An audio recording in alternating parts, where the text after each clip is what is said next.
Krishna recording studio Delhi. चार गो murder वाला केस हमारा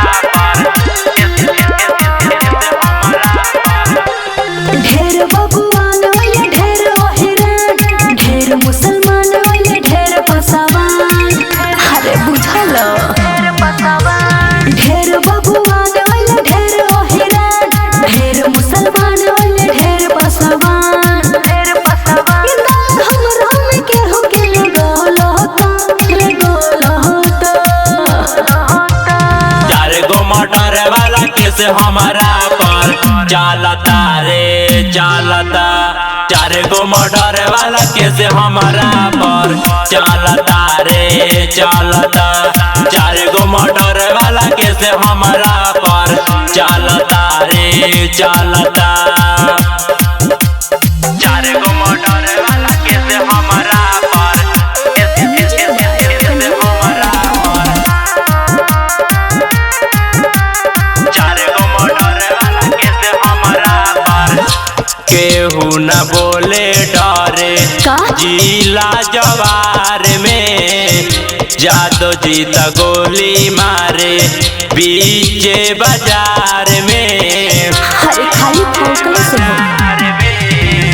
केहू न बोले डरे जिला जवार में जादो जीत गोली मारे बीचे बाजार में। अरे छुई के करामे दम बटे हो। लफड़ा से हमारा न काम बटे हो। अच्छा अरे बाप रे देखी हमरा के काहे पे रखल होता रे खल होता। अरे बोला चार गो मर्डर वाला केस हमारा पर चलता रे चलता। चार गो मर्डर वाला केस हमारा पर चलता रे चलता। चार गो मर्डर वाला केस हमारा पर चलता रे चलता।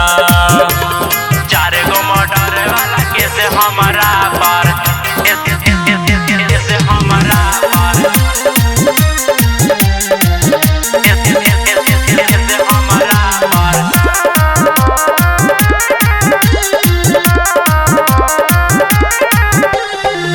घघरी उठा के ले जो का? मुहावे में न मारी। अरे हटो जादव जी के बूजी है ना का?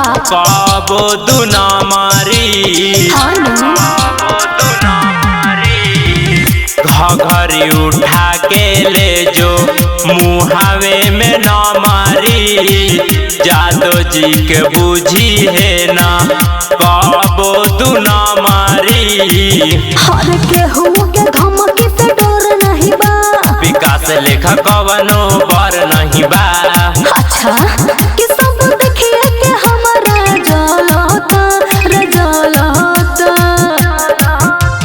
चार गो मर्डर वाला केस हमारा पर चलता रे चलता।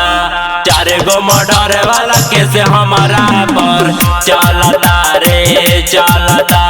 चार गो मर्डर वाला केस हमारा पर चलता रे चलता।